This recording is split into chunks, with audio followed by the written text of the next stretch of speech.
శ్రీకృష్ణ పరమాత్ముడి పాదపద్మాలకు నమస్కరిస్తూ మీరు ఎప్పుడైనా గుడికి వెళ్ళినప్పుడు గమనించారా? దైవ దర్శనం కోసం గంటల తరబడి వరుసలో నిలబడతాం. తీరా ఆ గర్భగుడిలో దేవుడి ముందు నిలబడిన ఆ ఒక్క క్షణం మాత్రం మన మనసులో ఎన్నో కోరికల చిట్టాను విప్పుతాం. స్వామి, నాకు ఆ కష్టం తీర్చు, నాకు ఈ ఆస్తిని ఇప్పించు, నా శత్రువులందరూ నాశనమైపోవాలి అని అడుగుతూ ఉంటాం. కానీ ఆగండి, మీరు నిజంగా భక్తితోనే గుడికి వెళ్తున్నారా, లేక దేవుడితో వ్యాపారం చేయడానికి వెళ్తున్నారా? సాక్షాత్తు ఆ శ్రీకృష్ణ పరమాత్ముడు భగవద్గీతలో చెప్పిన దాని ప్రకారం ఇలాంటి కోరికలు కోరుకునేవారు నిజమైన భక్తులు కానే కాదు. మరి మీరు చేస్తున్న పూజ వ్యర్థం అవుతోందా? అసలు భగవంతుడిని ఏది అడగాలి, ఏది అడగకూడదు? ఈ రహస్యం తెలియక ఎంతోమంది పుణ్యాన్ని పోగొట్టుకుంటున్నారు. మీ జీవితాన్ని పూర్తిగా మార్చేసే ఈ పరమ రహస్యాన్ని తెలుసుకోవడానికి ఈ వీడియోను చివరి వరకు పూర్తిగా చూడండి. మనం ఆలయానికి వెళ్ళినప్పుడు మన చేతులు జోడించి కళ్ళు మూసుకుంటాం. కాని మన మనోనేత్రం మాత్రం సంసార సాగరంలోని కష్టాల వైపే చూస్తూ ఉంటుంది. గుడి అనేది మన కోరికలను తీర్చే కల్పవృక్షం మాత్రమే కాదు, అది మన కర్మలను ప్రక్షాళన చేసే ఒక పవిత్ర క్షేత్రం. మనం దేవుడి దగ్గరికి వెళ్ళినప్పుడు మన అహంకారాన్ని వదిలి వెళ్ళాలి. కాని మనం మన అవసరాలను మూటగట్టుకుని వెళ్తున్నాం. భగవంతుడు మనకి కావాల్సినవి ఇవ్వలేడా? సమస్త లోకాలను సృష్టించిన ఆ పరమాత్ముడికి మనకి ఏది మంచో ఏది చెడో తెలియదా? చిన్న పిల్లాడు మండుతున్న నిప్పును పట్టుకోవాలని ఏడుస్తాడు. అంతమాత్రాన తల్లి ఆ నిప్పును బిడ్డ చేతిలో పెడుతుందా? మన కోరికలు కూడా చాలాసార్లు అలాగే ఉంటాయి. మనకి ఏది ప్రమాదమో దాన్నే మనం వరంగా భావించి దేవుడిని వేధిస్తూ ఉంటాం. కురుక్షేత్ర రణరంగంలో అర్జునుడు కూడా మొదట ఇలాగే ఆలోచించాడు. నా బంధువులను చంపలేను, నాకు ఈ రాజ్యం వద్దు, నాకు ఈ భోగాలు వద్దు అని విషాదంలో మునిగిపోయాడు. అప్పుడు అర్జునుడికి కర్తవ్యం బోధించడానికి సాక్షాత్తు ఆ కృష్ణ పరమాత్ముడు విశ్వరూపాన్ని దాల్చాడు. ఆ సమయంలో కృష్ణుడు భక్తిని 4 రకాలుగా విభజించాడు. మనుషులు దేవుడిని ఎందుకు ఆశ్రయిస్తారు అనే దానికి 4 కారణాలు చెప్పాడు. అందులో మొదటి 3 రకాల మనుషులు అడిగే కోరికలు చాలా అల్పమైనవి. అవి తీరితే సంతోషం, తీరకపోతే దున్హకం. అంటే వారి భక్తి ఆ కోరిక తీరడం మీదే ఆధారపడి ఉంటుంది. కోరిక తీరితే దేవుడు ఉన్నట్లు, తీరకపోతే దేవుడు లేనట్లు ప్రవర్తించేవారిని చూసి ఆ పరమాత్ముడు నవ్వుకుంటాడు. శ్రీకృష్ణుడు భగవద్గీతలోని 7వ అధ్యాయంలో చతుర్విధ భక్తుల గురించి వివరించాడు. అతులు, జిజ్ఞాసులు, అర్థార్థులు, జానులు అని 4 రకాల భక్తులు ఉంటారని చెప్పాడు. ఈ 4 పదాలలోనే మానవ జీవితం మొత్తం దాగ ఉంది. మనం గుడికి వెళ్ళినప్పుడు అడగకూడని 3 విషయాలు అని చెప్పుకున్నాం కదా, అవి ఏంటో ఇప్పుడు లోతుగా పరిశీలిద్దాం. మొదటిది భౌతిక సంపద, కేవలం డబ్బు, బంగారం, ఆస్తులు మాత్రమే కావాలని దేవుడిని ప్రార్థించడం. ఇది ఒక రకమైన వ్యాపారం లాంటిది. నేను నీకు కొబ్బరికాయ కొడతాను, నువ్వు నాకు 1 కోటి రూపాయలు ఇవ్వు అని అడగడం ఎంత అవివేకం! లక్ష్మీదేవి చంచలమైనది. ఈరోజు మన దగ్గర ఉంటుంది, రేపు మరొకరి దగ్గరికి వెళ్తుంది. అలాంటి అస్థిరమైన సంపద కోసం శాశ్వతమైన దైవాన్ని వాడుకోవడం సరైన పద్ధతి కాదు. రెండవది శారీరక సుఖాలు లేదా రోగ నివారణ కోసం మాత్రమే దేవుడిని అడగడం. కష్టం వచ్చినప్పుడు మాత్రమే దేవుడు గుర్తుకు రావడం అనేది ఆర్తభక్తి కిందకు వస్తుంది. గజేంద్ర మోక్షంలో ఏనుగు మొసలి బారి నుండి తప్పించుకోవడానికి ఆదిమూలాన్ని పిలిచింది. ద్రౌపది వస్త్రాపహరణ సమయంలో కృష్ణుడిని పిలిచింది. అది ఆర్తభక్తి. అంటే ఆపదలో ఉన్నప్పుడు రక్షించమని అడగడం తప్పు కాదు. కాని కేవలం ఆపద వచ్చినప్పుడు మాత్రమే దేవుడిని తలుచుకుని సుఖంగా ఉన్నప్పుడు దేవుడిని మర్చిపోవడం అజ్ఞానం అవుతుంది. చాలామంది గుడికి వెళ్ళినప్పుడు నా ఆరోగ్యం బాగుచేయి అని అడుగుతారు. ఆరోగ్యం బాగుపడగానే మళ్లీ పాత అలవాట్లతో కొత్త పాపాలు చేయడం మొదలు పెడతారు. ఇలాంటి భక్తిని దేవుడు స్వీకరించడు. భక్తి అనేది నిరంతర ధారలా ఉండాలి కాని అవసరానికి వాడుకునే వస్తువులా ఉండకూడదు. మూడవది ఇతరుల నాశనాన్ని కోరుకోవడం. ఇది అత్యంత ప్రమాదకరమైన కోరిక. గుడికి వెళ్లి నా శత్రువు నాశనం అయిపోవాలి, వాడు నాకంటే బాగుపడిపోతున్నాడు. వాడికి కష్టాలు రావాలి అని కోరుకునేవారు రాక్షస ప్రవృత్తి కలిగినవారు. రావణుడు, హిరణ్యకశిపుడు వంటివారు కూడా గొప్ప భక్తులే. కాని వారు తమ భక్తిని శక్తులు పొందడానికి, ఇతరులను జయించడానికి ఉపయోగించారు. చివరికి వారి గతి ఏమైందో మనందరికీ తెలుసు. దేవుడి ముందు అందరూ సమానమే. ఒక తల్లి ముందు నిల్చుని ఆమె మరో బిడ్డను చంపమని అడగడం ఎంత ఘోరమో, పరమాత్ముడి ముందు నిల్చుని సాటి మనిషి పతనాన్ని కోరుకోవడం అంతకంటే ఘోరం. ఇలాంటి కోరికలతో గుడిమెట్లు ఎక్కితే మీరు తీసుకువెళ్లిన పూజా ద్రవ్యాలన్నీ బూడిదలో పోసిన పన్నీరుతో సమానం. నిజమైన భక్తి అంటే ఏమిటి అని అర్జునుడు అడిగినప్పుడు కృష్ణుడు చెప్పిన సమాధానం విని తీరాల్సిందే. ఒకసారి నారద మహర్షి విష్ణుమూర్తి దగ్గరికి వెళ్లి, స్వామి, భూలోకంలో మీ భక్తులు ఎలా ఉన్నారు అని అడిగాడు. అప్పుడు విష్ణువు నవ్వి, నారదా, అందరూ నన్ను ఏదో ఒకటి అడగడానికే వస్తున్నారు కాని నన్ను చూడడానికి ఎవరూ రావడం లేదు అన్నాడు. ఈ మాటలో ఎంత అర్థముందో ఆలోచించండి. మనం గుడికి వెళ్లేది దేవుడిని చూడడానికా, లేక మన లిస్టులో ఉన్న కోరికలను చదవడానికా? మనం మన మనసుని దేవుడికి ఇస్తే దేవుడు తన ఐశ్వర్యాన్ని మనకి ఇస్తాడు. కాని మనం మన చిల్లర కోరికలను దేవుడి ముందు పెట్టి ఆయన అనుగ్రహాన్ని చిన్నది చేస్తున్నాం. సముద్రం దగ్గరికి వెళ్లి దోసిలి నీళ్లు తెచ్చుకున్నట్లుగా అనంతమైన దైవశక్తి దగ్గరికి వెళ్లి అల్పమైన కోరికలు అడగకూడదు. మరి కృష్ణుడు చెప్పిన ఆ 4 రకాల భక్తులలో మనం ఏ స్థానంలో ఉన్నాం? మనమెప్పుడు అర్థార్థి గానే మిగిలిపోతున్నామా? అంటే కోరికల కోసమే దేవుడిని పూజించేవారిగానే ఉండిపోతున్నామా? దీని గురించి భగవంతుడు ఏమంటున్నాడో తెలిస్తే మీ గుండె బరువెక్కిపోతుంది. మనిషి జన్మ ఎత్తినందుకు మనం చేరుకోవాల్సిన గమ్యం అది కాదు. వచ్చే భాగంలో ఆ 4 రకాల భక్తులు ఎవరు, వారి లక్షణాలు ఎలా ఉంటాయి, కృష్ణుడు ఎవరిని చూసి మురిసిపోతాడు, ఎవరిని చూసి జాలి పడతాడు అనే విషయాలను పూసగుచ్చినట్లు తెలుసుకుందాం. ఈ జ్ఞానం మీ జీవితాన్ని ఖచ్చితంగా మలుపు తిప్పుతుంది. శ్రీకృష్ణ పరమాత్ముడు కురుక్షేత్ర యుద్ధభూమిలో నిలబడి అర్జునుడికి ఈ రహస్యాన్ని బోధించేటప్పుడు ఆయన ముఖంలో ఒక చిత్రమైన చిరునవ్వు ఉంది. ఎందుకంటే మాయలో కూరుకుపోయిన మానవులు తన దగ్గరకు వచ్చే మార్గాలను చూసి ఆయన ముచ్చటపడ్డాడు. అర్జున, నా పట్ల భక్తి కలిగినవారు 4 రకాలుగా ఉంటారు అని చెప్పాడు. వారిని ఆర్తులు, అర్థార్థులు, జిజ్ఞాసులు, జానులు అని పిలుస్తారు. ఈ 4 రకాల భక్తులు కూడా పుణ్యాత్ములే అని కృష్ణుడు మెచ్చుకున్నాడు. ఎందుకంటే దుర్మార్గులు అసలు దేవుడి ఊసే ఎత్తరు కదా. కనీసం ఏదో ఒక కారణంతో నా దగ్గరకు వచ్చారు కదా అని ఆ పరమాత్ముడు సంతోషిస్తాడు. అయితే వీరిలో ఎవరు గొప్పవారు, ఎవరు అల్పమైనవారు అనేది మనం ఖచ్చితంగా తెలుసుకోవాలి. మొదటి రకం భక్తులు ఆర్తులు. ఆర్తి అంటే దున్హకం లేదా బాధ అని అర్థం. వీరు కష్టాలు వచ్చినప్పుడు మాత్రమే దేవుడిని తలుచుకుంటారు. జీవితం సాఫీగా సాగపోతున్నంత కాలం వీరికి దేవుడితో పని ఉండదు. కాని ఎప్పుడైతే ఆరోగ్యం పాడవుతుందో, ఎప్పుడైతే అప్పుల బాధలు చుట్టుముడతాయో, ఎప్పుడైతే అయినవారు దూరమవుతారో అప్పుడు వీరు పరుగు పరుగున గుడికి వెళ్తారు. కన్నీళ్లు పెట్టుకుని కాపాడమని వేడుకుంటారు. వీరి భక్తి ఆ కన్నీటిలో ఉంటుంది, ఆ బాధలో ఉంటుంది.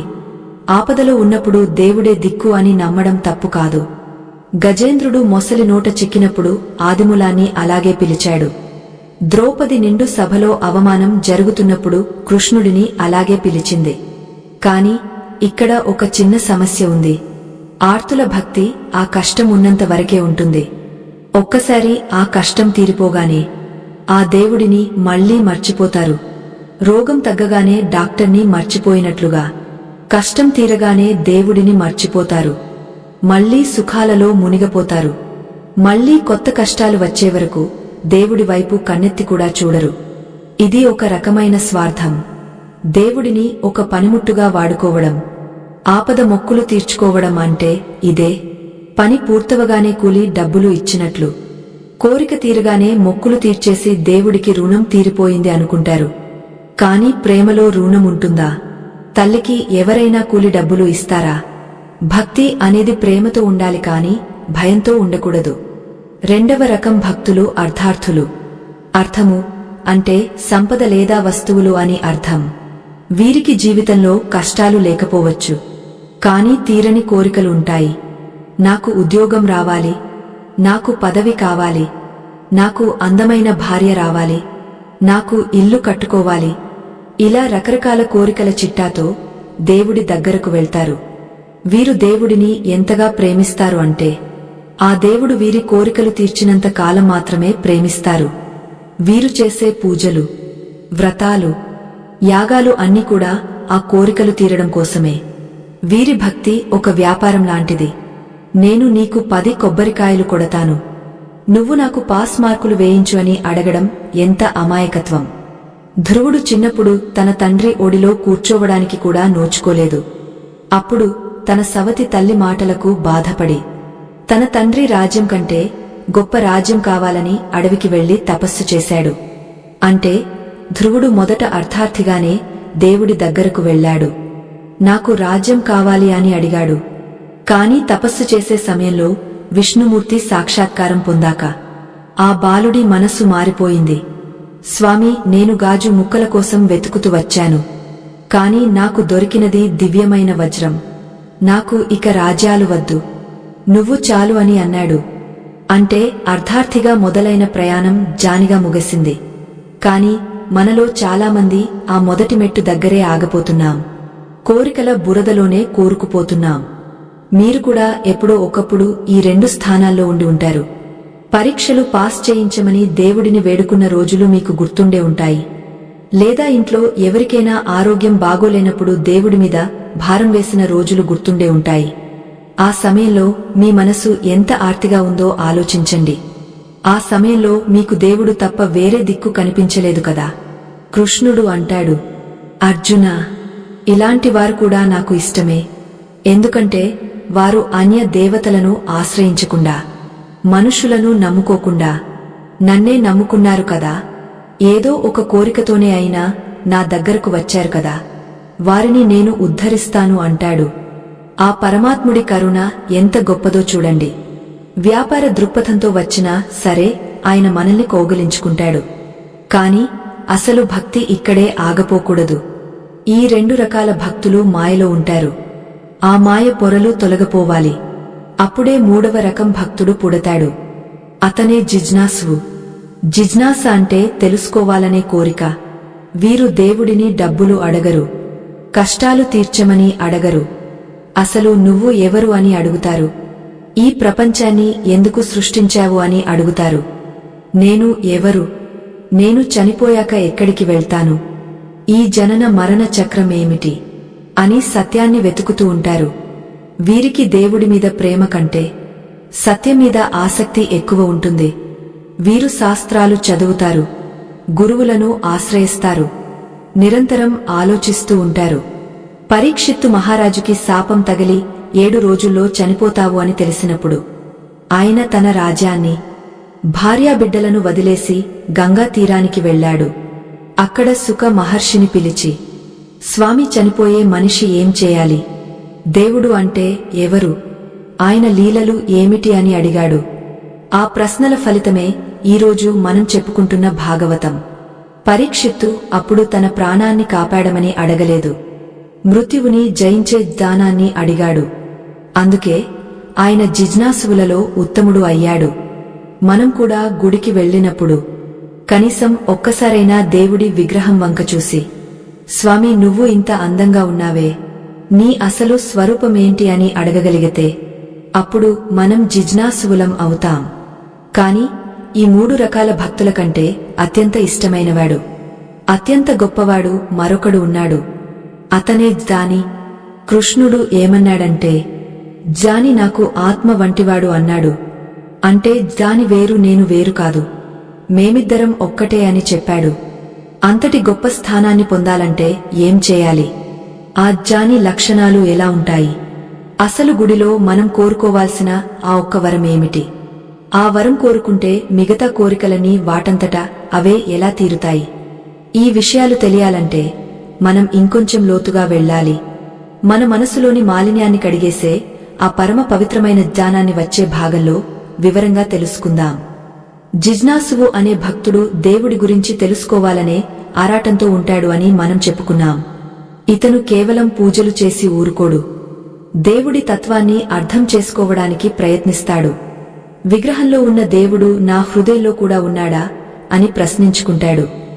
ఈ అన్వేషణ చాలా గొప్పది. ఎందుకంటే కోరికలు ఎప్పటికైనా తీరిపోతాయి లేదా విసుగు పుడతాయి. కాని జ్ఞాన దాహం మాత్రం తీరే కొద్దీ పెరుగుతూనే ఉంటుంది. అయితే ఇక్కడ కూడా ఒక చిన్న అడ్డుగోడ ఉంది. జిజ్ఞాసుకి కూడా నేను అనే భావన ఉంటుంది. నేను తెలుసుకోవాలి, నేను చూడాలి అనే అహంకారం సూక్ష్మ రూపంలో ఉంటుంది. ఎప్పుడైతే ఆ నేను అనేది పూర్తిగా కరిగిపోతుందో అప్పుడే 4వ రకం భక్తుడు ఉద్భవిస్తాడు. అతనే జ్ఞాని. శ్రీకృష్ణుడు భగవద్గీతలో జ్ఞాని త్వాత్మైవమే మతం అని అన్నాడు. అంటే జ్ఞాని నాకు ఆత్మ వంటివాడు అని అర్థం. మిగిలిన 3 రకాల భక్తులు నా దగ్గరకు ఏదో ఒకటి ఆశించి వస్తున్నారు. కాని జ్ఞాని మాత్రం నన్ను తప్ప మరేది కోరుకోడు అని కృష్ణుడు మురిసిపోతాడు. జ్ఞానికి దేవుడు వేరు తాను వేరు అనే భేదముండదు. నీటిలో కలిసిన ఉప్పులాగా, పాలల్లో కలిసిన పంచదారలాగా అతను దేవుడిలో లీనమైపోతాడు. గుడికి వెళ్ళినా, ఇంట్లో ఉన్నా, అడవిలో ఉన్నా అతనికి అంతటా దైవమే కనిపిస్తాడు. అతనికి స్వర్గం కావాలని ఉండదు, నరకం అంటే భయం ఉండదు. కేవలం భగవంతుడి పాదాల దగ్గర ఉంటే చాలు అనుకుంటాడు. ఈ 4 రకాల భక్తులలో మనం ఎక్కడ ఉన్నామో ఒక్కసారి ఆత్మపరిశీలన చేసుకోవాలి. కురుక్షేత్ర యుద్ధానికి ముందు ఒక అద్భుతమైన సంఘటన జరిగింది. అర్జునుడు మరియు దుర్యోధనుడు ఇద్దరూ కృష్ణుడి సాయం కోరడానికి వెళ్లారు. కృష్ణుడు నిద్రపోతున్నాడు. దుర్యోధనుడు అహంకారంతో కృష్ణుడి తలవైపు కూర్చున్నాడు. అర్జునుడు వినయంతో కృష్ణుడి కాళ్ల దగ్గర చేతులు కట్టుకుని నిలబడ్డాడు. కృష్ణుడు లేవగానే ముందుగా అర్జునుడిని చూశాడు. ఇద్దరికీ సాయం చేస్తానని మాటిచ్చాడు. కాని ఒకవైపు నా అపారమైన సైన్యం ఉంటుంది, మరొక వైపు నిరాయుధుడనైన నేను ఉంటాను. నేను యుద్ధం చేయను, కేవలం సలహాదారుగా ఉంటాను. ఎవరికి ఏం కావాలో కోరుకోండి అని కృష్ణుడు అడిగాడు. ఇక్కడ మీరందరూ ఒక్క క్షణం కళ్ళు మూసుకుని ఆలోచించండి. ఒకవేళ అర్జునుడి స్థానంలో మీరే ఉండి ఉంటే ఏం కోరుకునేవారు? కంటికి కనిపించే అఖండమైన సైన్యం కావాలని అడిగేవారా? లేక ఏ ఆయుధం పట్టని కృష్ణుడు మాత్రమే చాలు అని అడిగేవారా? ఈ ప్రశ్న చాలా చిన్నదిగా అనిపించవచ్చు, కాని ఇందులో మన జీవిత సారాంశముంది. మీ నిజాయితీతో కూడిన సమాధానాన్ని లేదా మీరు ఎందుకు అలా ఎంచుకుంటారో మీ అభిప్రాయాన్ని కామెంట్ ద్వారా తెలియజేయండి. ఎందుకంటే దుర్యోధనుడు ఆ క్షణంలో సైన్యాన్ని కోరుకున్నాడు. అంటే భగవంతుడి శక్తిని వాడుకోవాలనుకున్నాడు, కాని భగవంతుడిని కాదు. అతను అర్థార్థి లక్షణాన్ని చూపించాడు. భౌతిక బలమే శాశ్వతం అనుకున్నాడు. కాని అర్జునుడు మాత్రం ఒక్క క్షణం కూడా ఆలోచించకుండా, మాధవా, నువ్వు నా పక్కన ఉంటే చాలు, ఆయుధం పట్టకపోయినా పర్వాలేదు, నువ్వు నడిపించే సారథిగా ఉంటే చాలు అని కృష్ణుడిని కోరుకున్నాడు. అది జ్ఞాని లక్షణం. ఎక్కడైతే యోగేశ్వరుడైన కృష్ణుడు ఉంటాడో అక్కడే విజయం, అక్కడే సంపద, అక్కడే నీతి ఉంటాయి అని అర్జునుడికి తెలుసు. కృష్ణుడిని పోతే అన్నీ పొందినట్లే అని గ్రహించాడు. అందుకే అర్జునుడు గొప్ప భక్తుడు అయ్యాడు. మనం కూడా చాలాసార్లు దుర్యోధనుడిలాగే ఆలోచిస్తాం. దేవుడా నాకు డబ్బు ఇవ్వు, కారు ఇవ్వు, ఇల్లు ఇవ్వు అని అడుగుతాం. కాని దేవుడా నాకు నువ్వు కావాలి అని అడగం. దాత ఉన్నప్పుడు దానాలు అవే వస్తాయి. కాని మనం దానాల కోసం దాతను వదిలేస్తున్నాం. అసలైన భక్తిలో వ్యాపారముండదు. ప్రహ్లాదుడిని తీసుకోండి. నరసింహస్వామి ప్రత్యక్షమై వరం కోరుకోమంటే ప్రహ్లాదుడు ఏమన్నాడో తెలుసా? స్వామీ, నీ దగ్గర వరాలు కోరుకుంటే నేను వ్యాపారిని అవుతాను, కాని భక్తుడిని ఎలా అవుతాను అన్నాడు. నాకు కోరికలు పుట్టకుండా వరం ఇవ్వు అని అడిగాడు. అది నిష్కామ భక్తి. అంటే ఏ కోరిక లేని స్వచ్ఛమైన ప్రేమ. ఒక తల్లి తన బిడ్డను పెంచినందుకు ప్రతిఫలం ఆశిస్తుందా? లేదు కదా. అలాగే నిజమైన భక్తుడు దేవుడిని పూజించినందుకు స్వర్గం కూడా ఆశించడు. కేవలం ఆ నామస్మరణలో వచ్చే ఆనందమే అతనికి ముక్తి. జ్ఞాని అనేవాడు గుడికి ఎందుకు వెళ్తాడు అంటే అడగడానికి కాదు, అనుభవించడానికి వెళ్తాడు. అక్కడ ఉన్న ప్రశాంతతను, ఆ దివ్య మంగళ రూపాన్ని చూసి మైమరిచిపోవడానికి వెళ్తాడు. మనం గుడికి వెళ్ళినప్పుడు అర్చన చేయిస్తాం, గోత్రనామాలు చెప్తాం, మంచిదే. కాని ఆ పూజారిగారు హారతి ఇచ్చే సమయంలో ఆ కర్పూర కాంతులలో దేవుడిని చూస్తున్నప్పుడు మన మనసు ఎక్కడ ఉంటుంది? ఆ ఒక్క క్షణం మనసు నిశ్చలంగా ఉందా, లేక చెప్పుల స్టాండ్లో ఉన్న చెప్పుల మీద ఉందా? మన శరీరం గుడిలో ఉంటుంది, కాని మనసు మాత్రం ప్రపంచం చుట్టూ తిరుగుతూ ఉంటుంది. ఇదే మన సమస్య. మనం అడగకూడని 3 విషయాలు అని మొదట్లో చెప్పుకున్నాం. అందులో భౌతిక సంపద, శారీరక సుఖాలు, శత్రునాశనమున్నాయి. మరి ఇవి అడగకూడదు అంటే అసలు ఏం అడగాలి? దేవుడి దగ్గరకు వెళ్లి మౌనంగా నిలబడాలా? లేక మనకు కావాల్సినవి అడగడానికి ఏదైనా ప్రత్యేకమైన పద్ధతి ఉందా? ఖచ్చితంగా ఉంది. మన పెద్దలు మనకు తెలియకుండానే ఒక అద్భుతమైన సంకేతాన్ని గుడిలో ఏర్పాటు చేశారు. మనం గుడిలోకి వెళ్లగానే గర్భగుడికి నేరుగా వెళ్లకుండా ముందుగా ధ్వజస్తంభానికి నమస్కరిస్తాం. ఆ తర్వాత నందీశ్వరుడికో లేదా గరుత్మంతుడికో నమస్కరిస్తాం. ఇవన్నీ ఎందుకు పెట్టారో తెలిస్తే ఆశ్చర్యపోతారు. వచ్చే భాగంలో మనం గుడికి వెళ్లినప్పుడు ఖచ్చితంగా పాటించాల్సిన ఆ నియమమేమిటి? మన కోరికలను దేవుడికి విన్నవించుకోవడానికి ఉన్న ఏకైక మార్గం ఏమిటి? అడగకుండానే అమ్మ అన్నం పెట్టినట్లు అడగకుండానే దేవుడు మనకు అన్నీ ఇచ్చేలా చేసుకోవడం ఎలా అనే విషయాలను తెలుసుకుందాం. ఈ రహస్యం తెలిస్తే ఇక మీ జీవితంలో దేనికి లోటు ఉండదు. మనం గుడికి వెళ్లినప్పుడు ఏం కోరుకోవాలో తెలియక తికమక పడుతూ ఉంటాం. కాని మన సనాతన ధర్మం మనకు ఎప్పుడో ఒక అద్భుతమైన మార్గాన్ని చూపించింది. మీరు ఎప్పుడైనా గమనించారా? శివాలయానికి వెళ్తే నందీశ్వరుడి చెవిలో మన కోరికలు చెప్తాం. విష్ణులయానికి వెళ్తే జయ విజయుల అనుమతి తీసుకుంటాం. అంటే నేరుగా రాజుగారి దగ్గరికి వెళ్లకుండా ఆయన సేవకుల ద్వారా వెళ్లడం అన్నమాట. దీని వెనుక ఒక పరమార్థం ఉంది.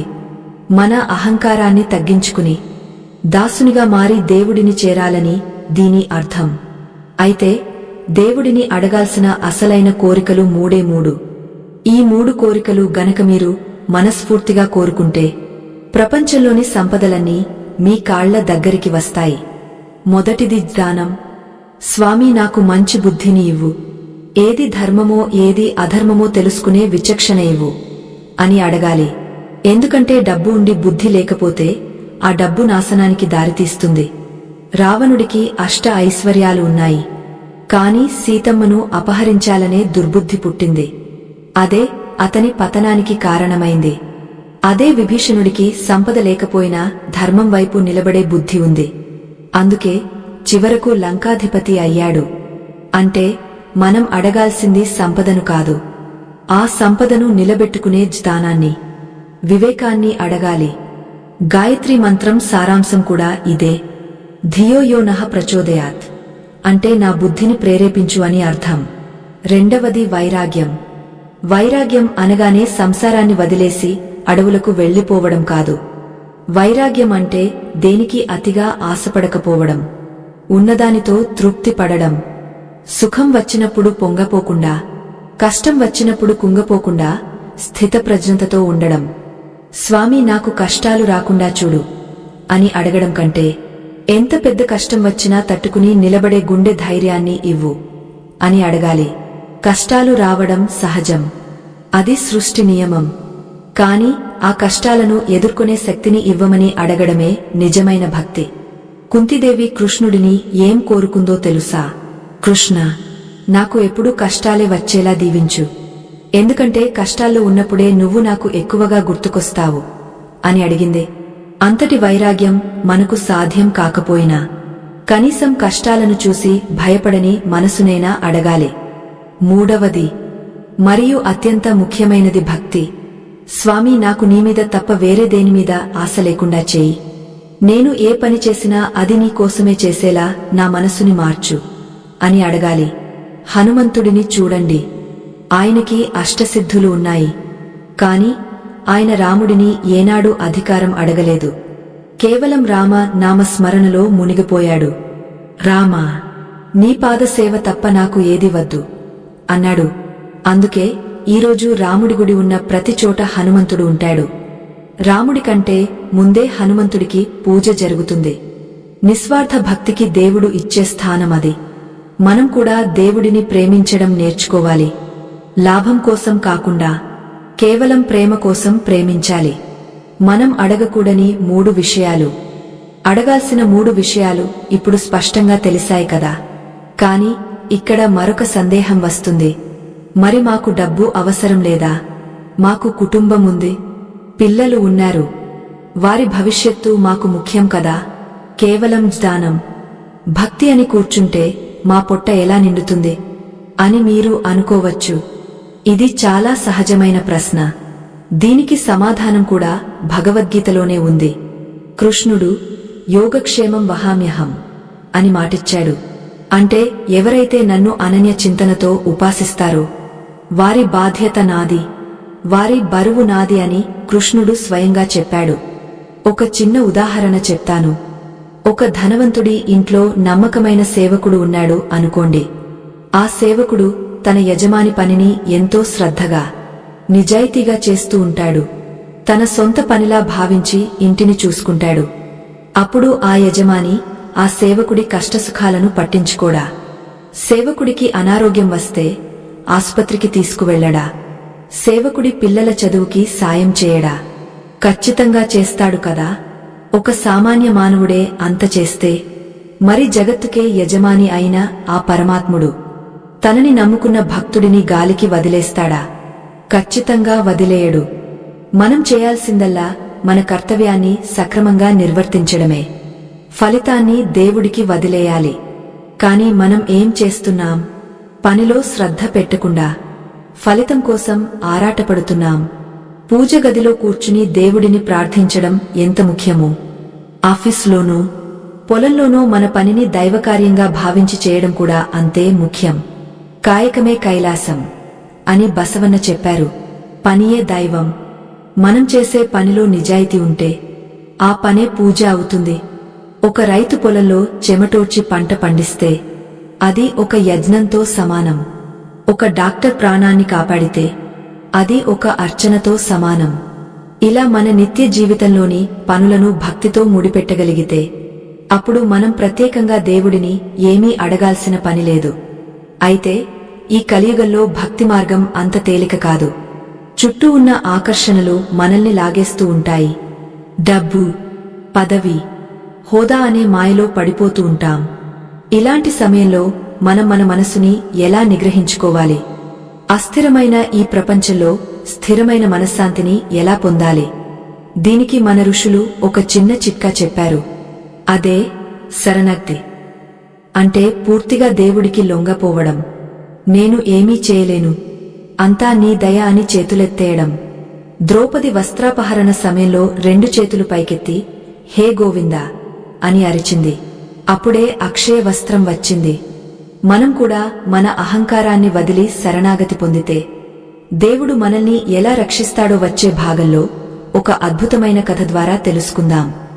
శరణాగతి అంటే ఏమిటో అర్థం చేసుకోవడానికి రామదాసుగారి జీవితం ఒక గొప్ప ఉదాహరణ. భద్రాచలంలో రామాలయం కట్టించిన గోపన్న ఆ పని కోసం సర్కారు ఖజానా ఖర్చు చేశాడని తానిషా చెరసాలలో పెట్టించాడు. 12 ఏళ్లు నరకయాతన అనుభవించాడు. ఆ సమయంలో రామదాసు రాముడిని ఎన్నో రకాలుగా నిందించాడు. ఇక్ష్వాకు కుల తిలక ఇకనైనా పలకవే అని బతిమాలాడు. ఎవడబ్బ సొమ్మని కులుకుతూ తెరిగేవు అని కోప్పడ్డాడు. అయినా రాముడు మౌనంగానే ఉన్నాడు. ఎప్పుడైతే రామదాసు పూర్తిగా అలసిపోయి ఇక నా వల్ల కాదు రామా, నా ప్రాణం నీ ఇష్టం, నా బ్రతుకు నీ ఇష్టమని పూర్తిగా శరణాగతి పొందాడు. అప్పుడు రాముడు లక్ష్మణుడితో కలిసి తానిషా దగ్గరికి వెళ్లి రామదాసు అప్పు తీర్చాడు. అంటే మనం మన ప్రయత్నం ఆపి దేవుడే దిక్కు అని నమ్మినప్పుడు దేవుడు మన పనులు తానే చేస్తాడు. కానీ శరణాగతి అంటే చేతులు ముడుచుకుని కూర్చోవడం కాదు. మన ప్రయత్నం మనం లోపం లేకుండా చేస్తూ ఫలితాన్ని మాత్రం దేవుడి పాదాల దగ్గర పెట్టడం. ఉదాహరణకు ఒక విద్యార్థి పరీక్ష కోసం రాత్రింబవళ్లు కష్టపడి చదవాలి. అది అతని ధర్మం. కాని పరీక్ష హాల్లో కూర్చున్నప్పుడు స్వామి, నేను చేయగలిగింది చేశాను, ఇక ఫలితం నీ చేతుల్లో ఉంది అని ప్రార్థించాలి. అంతే తప్ప నేను చదవను కాని నువ్వు పాస్ చేయించు అంటే అది శరణాగతి కాదు, అది బద్ధకం. సోమరిపోతులకు దేవుడు సాయం చేయడు. ఉద్ధరేదాత్మనాత్మానం అని గీతలో కృష్ణుడు చెప్పాడు. నిన్ను నువ్వే ఉద్ధరించుకోవాలి. దేవుడు కేవలం మార్గదర్శకుడు మాత్రమే. మన ధర్మం కూడా మనకు ఇదే నేర్పిస్తుంది. కర్మ సిద్ధాంతం అంటే మనం చేసిన పనికి తగ్గ ఫలితం ఖచ్చితంగా వస్తుంది అని. మంచి చేస్తే మంచి, చెడు చేస్తే చెడు. ఇది సృష్టి నియమం.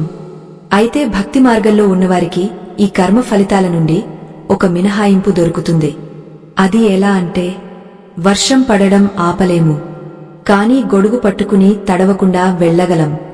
అలాగే మన కర్మలను మనం అనుభవించక తప్పదు. కానీ దేవుడి నామస్మరణ అనే గొడుగు ఉంటే ఆ కష్టాల తీవ్రత మనకు తెలియదు. ముళ్ళు గుచ్చుకోవాల్సిన చోట చిన్న గీత పడిపోతుంది. పెద్ద ప్రమాదం జరగాల్సిన చోట చిన్న దెబ్బతో బయటపడతాం. ఇది దేవుడి రక్షణ కవచం. మన సనాతన ధర్మాన్ని, మన పురాణాలను, మన ఆలయాలను కాపాడుకోవడం మనందరి బాధ్యత. మన పిల్లలకు ఈ విలువైన సంపదను అందించాలి. కాని ఈ రోజుల్లో మన ధర్మంపై ఎన్నో దాడులు జరుగుతున్నాయి. మన సంస్కృతిని కించపరిచే ప్రయత్నాలు జరుగుతున్నాయి. ఈ ప్రవాహాన్ని అడ్డుకోవడానికి, మన ధర్మ గొప్పతనాన్ని అందరికీ తెలియజేయడానికి మా బృందం నిరంతరం శ్రమిస్తోంది. వేల ఏళ్ల నాటి మన చరిత్రను, మన విజ్ఞానాన్ని వెలికితీసి ఇలాంటి వీడియోల ద్వారా మీ ముందుకు తీసుకువస్తున్నాం. ఈ బృహత్తర కార్యం నిరాటంకంగా సాగాలంటే మీ తోడ్పాటు మాకు చాలా అవసరం. మీ స్క్రీన్ మీద కనిపిస్తున్న స్కానర్ని మీ ఫోన్తో స్కాన్ చేసి మీకు తోచినంత సాయం చేయండి. మీరు ఇచ్చే చిన్న మొత్తం కూడా ధర్మరక్షణలో ఒక ఇటుక రాయిగా మారుతుంది. ఇది విరాళం కాదు, మన ధర్మానికి మనం కట్టే పన్ను అనుకోండి. మన మూలాలను కాపాడుకోవడానికి చేసే చిన్న ప్రయత్నం. గుడికి వెళ్ళినప్పుడు ఈ 3 విషయాలు అస్సలు కోరుకోకూడదు అని మనం మొదట్లో అనుకున్నాం. అవి గుర్తున్నాయి కదా? 1 అక్రమ సంపాదన, 2 కేవలం భౌతిక సుఖాలు, 3 ఇతరుల నాశనం. ఈ 3 విషం లాంటివి. ఇవి మనసులో ఉంటే అమృతం లాంటి భక్తి కూడా విషంగా మారుతుంది. అయితే గుడిలో మనం పాటించాల్సిన ఇంకొన్ని చిన్న చిన్న నియమాలు ఉన్నాయి. ఇవి చాలా చిన్నవిగా అనిపించొచ్చు, కానీ వాటి ప్రభావం చాలా గొప్పగా ఉంటుంది. ఉదాహరణకు ప్రదక్షిణలు ఎలా చేయాలి, కొబ్బరికాయ ఎలా కొట్టాలి, తీర్థం ఎలా తీసుకోవాలి. వీటిలో కూడా ఒక సైన్స్ ఉంది, ఒక పద్ధతి ఉంది. మనం ప్రదక్షిణ చేసేటప్పుడు వేగంగా నడవకూడదు. నిండు గర్భిణీ స్త్రీ నూనె నిండిన కుండను తలమీద పెట్టుకుని ఎంత మెల్లగా నడుస్తుందో అంత మెల్లగా నడవాలి. మన అడుగుల సప్పుడు మనకే వినిపించకూడదు. అలాగే మనసులో దేవుడి నామాన్ని జపిస్తూ ఉండాలి. ప్రదక్షిణ అంటే మన పాపాలను చుట్టబెట్టి దేవుడికి అప్పగించడం అంతే, కాని వాకింగ్ చేసినట్లు చేయకూడదు. అలాగే కొబ్బరికాయ కొట్టేటప్పుడు మన అహంకారాన్ని పగులగొడుతున్నాం అనే భావన ఉండాలి. ఆ కొబ్బరి నీరు మన స్వచ్ఛమైన మనసుకి ప్రతీక. ఆ పీచు మనలోని కోరికలకు ప్రతీక. కోరికల పొరలను తొలగించి అహంకారాన్ని పగులగొడితేనే స్వచ్ఛమైన ఆత్మదర్శనం అవుతుంది. ఇలాంటి చిన్న చిన్న విషయాలను మనం నిర్లక్ష్యం చేస్తాం, కాని ఇవే మన భక్తికి పునాదులు.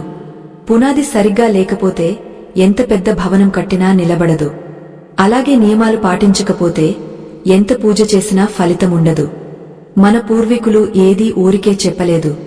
ప్రతి ఆచారం వెనుక ఒక అర్థం, ఒక పరమార్థం ఉంది. వాటిని మనం మూఢనమ్మకాలు అని కొట్టిపారేయకూడదు. సైన్స్ కి అందని ఎన్నో విషయాలు మన వేదాల్లో ఉన్నాయి. ఇప్పుడు ఆధునిక ప్రపంచం మన యోగాను, మన ధ్యానాన్ని గొప్పగా చెప్పుకుంటోంది. కాని అవి మనకి ఎప్పుడో తెలిసిన విద్యలు.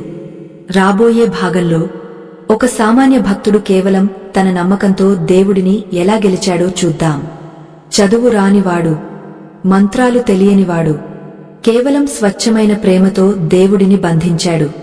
అతని కథ వింటే భక్తి అంటే ఇంత సులువా అని మీకు అనిపిస్తుంది. పూజలు, పునస్కారాలు ఏమీ లేకుండానే మోక్షాన్ని పొందవచ్చు అనే రహస్యం మీకు అర్థమవుతుంది. ఆ అద్భుతమైన భక్తుడి గాథ కోసం సిద్ధంగా ఉండండి. ఆ భక్తుడి పేరు తిన్నడు. అతను అడవిలో తిరిగే ఒక వేటగాడు. అతనికి వేదాలు తెలియవు, మంత్రాలు రావు, కనీసం స్నానం చేసి దేవుడిని తాకాలి అనే కనీస నియమం కూడా తెలియదు. కాని అతనికి శివుడంటే పిచ్చి ప్రేమ. అడవిలో ఒక శివలింగాన్ని చూశాడు. అయ్యో, నా తండ్రి ఒంటరిగా ఉన్నాడే అని జాలిపడ్డాడు. రోజూ వేటకు వెళ్లేవాడు. తనకు దొరికిన మాంసాన్ని రుచి చూసి అందులో బాగా రుచిగా ఉన్న ముక్కలను శివుడి కోసం తెచ్చేవాడు. అభిషేకం చేయడానికి చేతిలో పాత్ర లేక నోటితో నీళ్లను పుక్కిలించి తెచ్చేవాడు. దేవుడికి తలమీద పూలు పెట్టడానికి తన జుట్టులో పూలు పెట్టుకుని తీసుకువచ్చేవాడు. ఆ గుడికి రోజు వచ్చే ఒక బ్రాహ్మణుడు ఈ దృశ్యాన్ని చూసి అసహించుకునేవాడు. ఎవరో కిరాతకుడు గుడిని అపవిత్రం చేస్తున్నాడు అని బాధపడేవాడు. రోజూ శుభ్రం చేసి మళ్లీ పూజ చేసేవాడు. కాని శివుడికి ఆ బ్రాహ్మణుడి మంత్రాల కంటే ఆ వేటగాడి ఎంగలి మాంసమే అమృతంలా అనిపించింది. ఎందుకంటే ఆ మాంసంలో కల్మషం లేదు, కేవలం స్వచ్ఛమైన ప్రేమ ఉంది. దేవుడు భావగ్రాహి, అంటే మనసుని మాత్రమే తీసుకుంటాడు, వస్తువులను కాదు. శబరి ఎంగలి పండ్లను రాముడు ఎందుకు తిన్నాడు? ఆమె ప్రేమను చూసి తిన్నాడు. అదే ప్రేమ తిన్నడిలో కూడా ఉంది.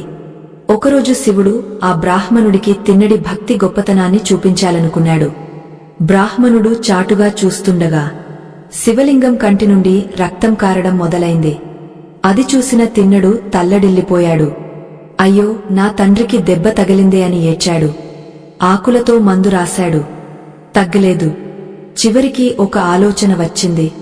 కంటికి కన్ను మందు అని తన బాణంతో తన కంటిని పెకిలించి శివుడి కంటికి అమర్చాడు. రక్తం ఆగపోయింది. కాని వెంటనే రెండో కంటి నుండి రక్తం రావడం మొదలైంది. తిన్నడు సంతోషించాడు. నా దగ్గర ఇంకో కన్ను ఉంది కదా అని రెండో కన్ను కూడా తీయడానికి బాణం ఎత్తాడు. అప్పుడు సాక్షాత్తు పరమశివుడు ప్రత్యక్షమాయ్, నిలువు కన్నప్ప అని అతడిని ఆపాడు. రెండు చేతులతో ఆలింగనం చేసుకున్నాడు. వేదాలు చదివిన బ్రాహ్మణుడు దూరం నుండి చూస్తూ ఉండిపోయాడు. కాని ఏ చదువు లేని ఆ కిరాతకుడు శివుడికి అత్యంత దగ్గరయ్యాడు. అప్పటినుండి అతడు భక్త కన్నప్పగా చరిత్రలో నిలిచిపోయాడు. ఈ కథలో నీతి ఏమిటంటే, భక్తికి చదువుతో పనిలేదు, అందంతో పనిలేదు, కులంతో పనిలేదు. కేవలం ఆర్తి ఉంటే చాలు. ప్రాణం పోయినా పర్వాలేదు, దేవుడు బాగుండాలి అనే త్యాగగుణముంటే చాలు. మనం గుడికి వెళ్ళినప్పుడు పట్టుచీర కట్టుకున్నామా, మెడలో బంగారం వేసుకున్నామా, పక్కవాళ్లు మనల్ని చూస్తున్నారా, ఇదే మన ధ్యాస. దేవుడికి నైవేద్యం పెడుతున్నప్పుడు కూడా ఇది 10 మందికి పంచితే మన గొప్పతనం తెలుస్తుంది అని ఆలోచిస్తాం. కాని కన్నప్పలాగా నా కన్ను ఇస్తాను అని ఎవరైనా అనగలమా? కనీసం మన జేబులో ఉన్న 10 రూపాయలు గుప్త దానంగా ఇవ్వడానికి కూడా మనం వెనకాడతాం. మన భక్తిలో ఆడంబరం ఎక్కువైపోయింది, ఆత్మ లోపించింది. అందుకే దేవుడు మనకి అందనంత దూరంలో ఉండిపోతున్నాడు. అలాగే దేవుడికి ఏది ఇష్టమని తెలుసుకోకుండా మనకు నచ్చినది దేవుడి మీద రుద్దడం కూడా తప్పే. ఒకసారి నారదుడు ఒక విష్ణు భక్తుడి ఇంటికి వెళ్ళాడు. ఆ భక్తుడు రోజూ దేవుడికి పాయసం నైవేద్యం పెట్టేవాడు. నారదుడు అడిగాడు, నాయనా, దేవుడికి పాయసం అంటే ఇష్టమా అని. అప్పుడు ఆ భక్తుడు అన్నాడు, నాకు పాయసం అంటే చాలా ఇష్టం స్వామీ, అందుకే దేవుడికి కూడా అదే పెడుతున్నాను అని. మనం కూడా అంతే. మనకు ఏది సౌకర్యమో దాన్నే భక్తి అని పేరు పెడుతున్నాం. దేవుడు కోరుకునేది పాయసం కాదు, పరివర్తన. నువ్వు మారాలి, నీ కోపం తగ్గాలి, నీ అహంకారం చావాలి. అదే నిజమైన నైవేద్యం. మన పురాణాల్లో ఇలాంటి కథలు కోకొల్లలు. ప్రతి కథ వెనుక ఒక జీవన సత్యముంది. కుచేలుడు కృష్ణుడి దగ్గరికి వెళ్ళినప్పుడు ఏం తీసుకువెళ్లాడు? పిడికెడు అటుకులు. అవి కూడా చెరిగిన గుడ్డలో కట్టుకుని వెళ్లాడు. అక్కడ ఉన్న వైభవాన్ని చూసి ఆ అటుకులు ఇవ్వడానికి సిగ్గుపడ్డాడు. కాని కృష్ణుడు ఆ అటుకులను లాక్కుని మరీ తిన్నాడు. ఆ పిడికెడు అటుకులకే కుచేలుడి దరిద్రం మొత్తం పోయింది. అంటే మనమిచ్చేది ఎంత విలువైంది అనేది ముఖ్యం కాదు, ఎంత ప్రేమతో ఇచ్చాం అనేది ముఖ్యం. గుడి హుండీలో 1,00,000 రూపాయలు వేసిన అహంకారి కంటే కన్నీళ్లతో 1 రూపాయి వేసిన పేదవాడు దేవుడికి దగ్గరవుతాడు. మరి ఈ కలియుగంలో ఇలాంటి నిష్కల్మషమైన భక్తి సాధ్యమేనా? మనం ఆఫీసులకు వెళ్ళాలి, పనులు చేసుకోవాలి, కన్నప్పలాగా కళ్ళు పీక్కోలేం కదా. మన స్థాయికి తగినట్లుగా మనకున్న పరిధిలో మనం దేవుడిని ఎలా గెలవాలి? దీనికి కృష్ణుడు భగవద్గీతలో చాలా సులువైన మార్గం చెప్పాడు. అదే కర్మఫల త్యాగం. అంటే మనం చేసే ప్రతి పనిని దేవుడికి అర్పించడం. పొద్దున లేచిన దగ్గర నుండి రాత్రి పడుకునే వరకు మనం చేసే ప్రతి పనిని పూజగా ఎలా మార్చుకోవాలి, ఇంటి పనే ఈశ్వర సేవగా ఎలా మార్చుకోవాలి అనే అద్భుతమైన జీవన విధానాన్ని వచ్చే భాగంలో తెలుసుకుందాం. ఇది మీ రోజువారీ జీవితాన్ని పూర్తిగా మార్చేస్తుంది. శ్రీకృష్ణుడు భగవద్గీత 9వ అధ్యాయంలో చెప్పిన అద్భుతమైన శ్లోకం మీ జీవితాన్ని ఎలా మారుస్తుందో ఇప్పుడు చూద్దాం. యత్కరోషి యదస్నాసి యజ్జుహోషి దదాసి యత్. అంటే అర్జునా, నువ్వు ఏ పని చేసినా, ఏది తిన్నా, ఏది దానం చేసినా, చివరికి ఏ తపస్సు చేసినా అది నాకే అర్పించు అని చెప్పాడు. దీనినే కర్మఫల త్యాగం అంటారు. ఇది వినడానికి చాలా సులభంగా అనిపిస్తుంది, కానీ ఆచరణలో పెట్టడానికి కొంచెం సాధన అవసరం. ఉదాహరణకు మీరు రోజువారీగా చేసే పనులని తీసుకుందాం. ఇంట్లో వంట చేసే స్త్రీలు గమనించండి. మీరు వంట చేస్తున్నప్పుడు, ఈ రోజు మా ఆయన కోసం చేస్తున్నాను, మా పిల్లల కోసం చేస్తున్నాను అని అనుకుంటారు. అది సాధారణ కర్మ. దానివల్ల మీకు బాధ్యత అనే బరువు మాత్రమే మిగులుతుంది. కాని అదే పనిని ఒక్కసారి ఇలా ఆలోచించి చేయండి. నా భర్త రూపంలో, నా పిల్లల రూపంలో ఆ శ్రీకృష్ణుడే ఉన్నాడు. ఆయన ఆకలి తీర్చడానికి నేను ఈ వంట చేస్తున్నాను. ఇది వంట కాదు, ఇది నైవేద్యం అని భావించండి. అప్పుడు ఆ వంటగది ఒక యాగశాలగా మారిపోతుంది. మీరు చేసే వంట ప్రసాదం అవుతుంది. ఆ ప్రసాదాన్ని తిన్న మీ కుటుంబ సభ్యుల బుద్ధి కూడా మారుతుంది. వారిలో సత్వగుణం పెరుగుతుంది. చూసారా, మీరు చేసే పని మారలేదు, కేవలం మీ ఆలోచన మారింది. ఆ చిన్న ఆలోచన మొత్తం ఫలితాన్ని మార్చేసింది. ఇది కర్మయోగం అంటే. అలాగే ఉద్యోగం చేసేవారు లేదా వ్యాపారం చేసేవారు కూడా నేను డబ్బు కోసం పని చేస్తున్నాను అని కాకుండా, ఈ పని నాకు దేవుడు ఇచ్చిన బాధ్యత, నా ద్వారా సమాజానికి సేవ చేయిస్తున్నాడు, నేను చేసే పనిలో నిజాయితీగా ఉంటే అది దేవుడికి చేసే పూజ అవుతుంది అని భావించాలి. లంచం తీసుకోకపోవడం, అబద్ధం చెప్పకపోవడం, మోసం చేయకపోవడం కూడా ఒక రకమైన భక్తే. గుడిలో గంటలు గంటలు కూర్చుని బయటకు వచ్చి వ్యాపారంలో మోసం చేస్తే ఆ పూజకు అర్థం లేదు. కాని వ్యాపారమే దైవకార్యంగా భావించి ధర్మంగా చేస్తే మీరు ప్రత్యేకంగా గుడికి వెళ్ళకపోయినా పర్వాలేదు. మీ కార్యాలయమే మీ దేవాలయం అవుతుంది. ఇక్కడ మిమ్మల్ని ఒక ఆసక్తికరమైన ప్రశ్న అడుగుతాను. మీ రోజువారీ జీవితంలో మీకు నచ్చని వ్యక్తులు లేదా మిమ్మల్ని ఇబ్బంది పెట్టేవారు ఖచ్చితంగా ఉండి ఉంటారు. వారిలో కూడా మీరు దేవుడిని చూడగలరా? ఒక్కసారి నిజాయితీగా ఆలోచించండి. ఒకవేళ మీ శత్రువులో కూడా దేవుడిని చూడగలిగే స్థాయికి మీరు ఎదిగితే మీకు ఇక కోపం ఎందుకు వస్తుంది? ద్వేషం ఎందుకు ఉంటుంది? ఈర్ష్య ఎందుకు కలుగుతుంది? ఈ మానసిక స్థితిని సాధించడమే నిజమైన గెలుపు. మీ అనుభవమేంటో, ఇలాంటి ప్రయత్నం ఎప్పుడైనా చేశారో లేదో కామెంట్ ద్వారా తెలియజేయండి. ఆది శంకరాచార్యుల వారు శివమానస పూజలో ఒక అద్భుతమైన మాట చెప్పారు. ఆత్మాత్వం గరిజా మతిన్హ సహచరాన్హ ప్రాణాన్హ శరీరం గృహం అని. అంటే స్వామీ, నా ఆత్మే నువ్వు, నా బుద్ధి పార్వతీదేవి, నా పంచప్రాణాలు నీ సేవకులు, నా శరీరం నీ గుడి, నేను అనుభవించే ప్రతి సుఖం నీ పూజ, నేను నిద్రపోతే అది సమాధి స్థితి, నేను నడిస్తే అది ప్రదక్షిణ, నేను మాట్లాడే ప్రతి మాట నీ స్తోత్రం అని చెప్పారు. ఎంత గొప్ప భావన ఇది! అంటే మనం ప్రత్యేకంగా పూజగదిలో కూర్చున్నప్పుడు మాత్రమే భక్తులం కాదు, మనం ఊపిరి పీల్చుకుంటున్న ప్రతి క్షణం భక్తులమే. నిద్రలో కూడా దేవుడిని పూజించే గొప్ప మార్గం ఇది. ఇలా జీవించడం వల్ల మనకు వచ్చే లాభం ఏమిటి అంటే, తామరాకు మీద నీటి బొట్టులా జీవించగలుగుతాం. తామర పువ్వు బురదలో పుడుతుంది, నీటిలో ఉంటుంది, కాని ఒక్క నీటి చుక్క కూడా దానికి అంటుకోదు. అలాగే మనం ఈ సంసారంలో ఉంటాం, కష్టసుఖాల మధ్య ఉంటాం, కాని ఏదీ మన మనసుకి అంటుకోదు. కష్టం వస్తే, ఇది దేవుడి ప్రసాదం అనుకుంటాం. సుఖం వస్తే ఇది దేవుడి దయ అనుకుంటాం. రెండింటినీ సమానంగా స్వీకరిస్తాం. అప్పుడు మనకు డిప్రెషన్ ఉండదు, ఆందోళన ఉండదు, భయం అస్సలే ఉండదు. ఎందుకంటే నడిపించేవాడు వాడు అని నమ్మాక నడవడమే మన పని. దారి గురించి చింత మనకెందుకు. కాని చాలామందికి ఒక సందేహం వస్తుంది, మరి పాపాలు సంగతి ఏంటి? తెలిసి తెలియక ఎన్నో తప్పులు చేశాం కదా, అవన్నీ ఈ చిన్న మార్పుతో పోతాయా? కర్మఫలం మనల్ని వదలదు కదా అని భయపడుతుంటారు. దీనికి కృష్ణుడు ఇచ్చిన హామీ వింటే మీ కళ్లల్లో నీళ్లు తిరుగుతాయి. అంతటి భరోసా ఈ ప్రపంచంలో ఎవరూ ఇవ్వలేరు. తల్లి కూడా బిడ్డ తప్పు చేస్తే కొడుతుందేమో కాని పరమాత్ముడు మాత్రం నువ్వు నా వాడివి అనుకుంటే నీ పాపాల చిట్టాను మొత్తం చింపేస్తాడు. అగ్నిలో వేసిన దూది పింజలా మన పాపాలు కాలిపోతాయి. గుడికి వెళ్ళినప్పుడు ఏం కోరుకోకూడదో తెలుసుకున్నాం, ఏం కోరుకోవాలో తెలుసుకున్నాం. నిత్య జీవితంలో భక్తిని ఎలా ఆచరించాలో తెలుసుకున్నాం. ఇప్పుడు ఈ కథకు ముగింపు పలకాల్సిన సమయం వచ్చింది. కృష్ణుడు అర్జునుడికి చివరిగా చెప్పిన ఆ పరమ రహస్యమేమిటి? గీతలో 18 అధ్యాయాలు చెప్పాక చిట్టచివరగా సర్వధర్మాన్ పరిత్యజ్య అని ఒక మాట అన్నాడు.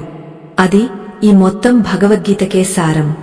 ఆ ఒక్క మాటను అర్థం చేసుకుంటే మీకు ఇక పునర్జన్మ ఉండదు, మోక్షం మీ అరచేతిలో ఉంటుంది. ఆ అద్భుతమైన ముగింపును, మీ జీవితాన్ని ధన్యం చేసే ఆ చివరి సందేశాన్ని వచ్చే భాగంలో తెలుసుకుందాం. కురుక్షేత్ర రణరంగంలో 18 అధ్యాయాల గీతను విన్న తర్వాత కూడా అర్జునుడి ముఖంలో ఏదో తెలియని ఆందోళన కనిపించింది. ఇన్ని ధర్మాలు చెప్పారు, ఇన్ని మార్గాలు చెప్పారు, కర్మయోగం అన్నారు, జ్ఞాన యోగం అన్నారు, భక్తి యోగం అన్నారు. ఇవన్నీ పాటించడం నా వల్ల అవుతుందా కృష్ణ? నేను యుద్ధం చేస్తే పాపం వస్తుందేమో, చేయకపోతే పెరికివాడిని అవుతానా? నా కర్తవ్యమేంటి అని అర్జునుడు మళ్లీ సందిగ్ధంలో పడ్డాడు. అప్పుడు ఆ పరమాత్ముడు చిరునవ్వు నవ్వి, అర్జునా, ఇవేవి నీకు అర్థం కాకపోయినా పర్వాలేదు. నీకు అత్యంత రహస్యమైన, అన్నింటికంటే సులభమైన చివరి మార్గాన్ని చెప్తాను విను అని అన్నాడు. అదే భగవద్గీతలోని చరమ శ్లోకం, అంటే చివరి సందేశం. సర్వధర్మాన్ పరిత్యజ్య మామేకం శరణం వ్రజ, అహం త్వా సర్వపాపేభ్యో మోక్షయిష్యామి మా శుచః. ఈ ఒక్క శ్లోకంలో సమస్త వేదాల సారముంది. కృష్ణుడు ఏమంటున్నాడు అంటే, అర్జునా, అన్ని రకాల ధర్మాలను, అంటే నువ్వు నమ్ముకున్న పూజలను, వ్రతాలను, నీ స్వశక్తిని, నీ తెలివితేటలను, చివరకు నీ అహంకారాన్ని కూడా వదిలేసేయ్. వాటన్నింటినీ పక్కన పెట్టి నన్ను మాత్రమే శరణు వేడుకో, ఒక్క నన్ను మాత్రమే నమ్ముకో. అప్పుడు నేను నిన్ను సమస్త పాపాల నుండి విముక్తుడిని చేస్తాను. నువ్వు దేనికి భయపడకు, దుంహకించకు అని అభయమిచ్చాడు. మా శుచః అంటే బాధపడకు అని అర్థం. సాక్షాత్తు దేవుడే దిగవచ్చి బాధపడకు, నేను చూసుకుంటాను అని మాటిస్తే ఇక మనకు కావాల్సింది ఏముంది? ఇది ఎంత గొప్ప భరోసా అంటే, ఒక చిన్న పిల్లాడు తన తండ్రి చేతిని గట్టిగా పట్టుకుని రద్దీగా ఉన్న రోడ్డు మీద నడుస్తున్నాడు అనుకోండి. ఆ పిల్లాడికి ట్రాఫిక్ రూల్స్ తెలియాల్సిన అవసరం లేదు, వాహనాలు ఎటువైపు నుండి వస్తున్నాయో చూడాల్సిన పనిలేదు. ఎందుకంటే నాన్న చేయి పట్టుకున్నాను, నాన్న నన్ను క్షేమంగా తీసుకువెళ్తాడు అనే నమ్మకముంటే చాలు. ఆ బాధ్యత మొత్తం తండ్రిదే. మనం కూడా ఆ చిన్న పిల్లాడిలా మారిపోవాలి. దేవుడా, నా బతుకు నావను నీ చేతిలో పెడుతున్నాను.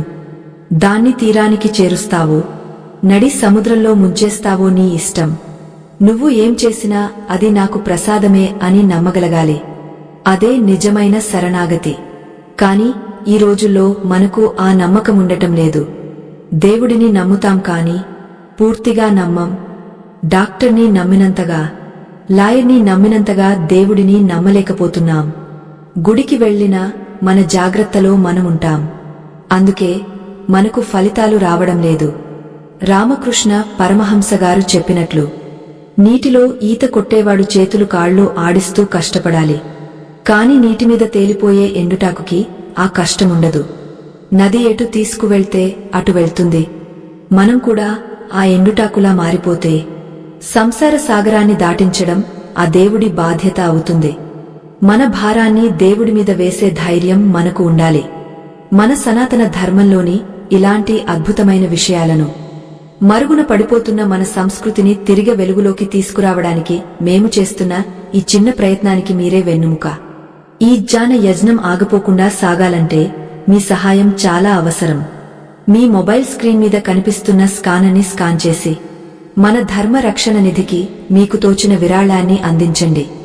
మీరు ఇచ్చే ప్రతి రూపాయి రేపటి తరానికి మన గొప్పతనాన్ని చాటి చెప్పే ఒక ఆయుధంగా మారుతుంది. ధర్మో రక్షతి రక్షితః. ధర్మాన్ని మనం కాపాడితే ఆ ధర్మం మనల్ని కాపాడుతుంది. ఇది మన బాధ్యత. చివరగా ఒక్క మాట, ఇకపై మీరు ఎప్పుడు గుడికి వెళ్ళినా కోరికల చిట్టాను తీసుకువెళ్లకండి. కేవలం ఖాళీ హృదయాన్ని తీసుకువెళ్ళండి.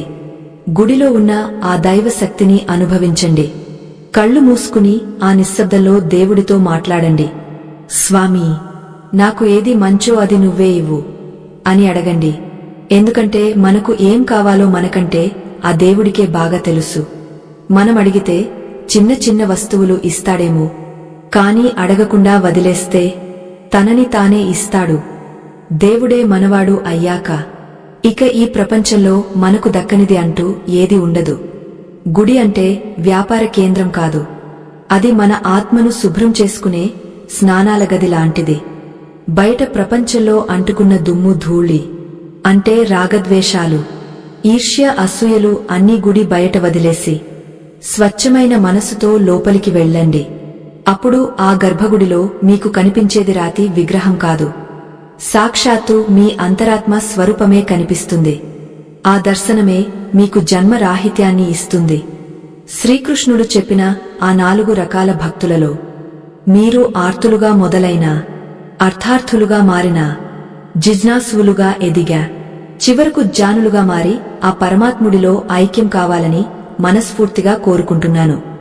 ఈ వీడియోలో చెప్పిన విషయాలు మీ గుండెకు హత్తుకుంటే, మీలో ఒక్కరైనా ఈ రోజు నుండి గుడికి వెళ్లే విధానాన్ని మార్చుకుంటే మా ప్రయత్నం ఫలించినట్లే.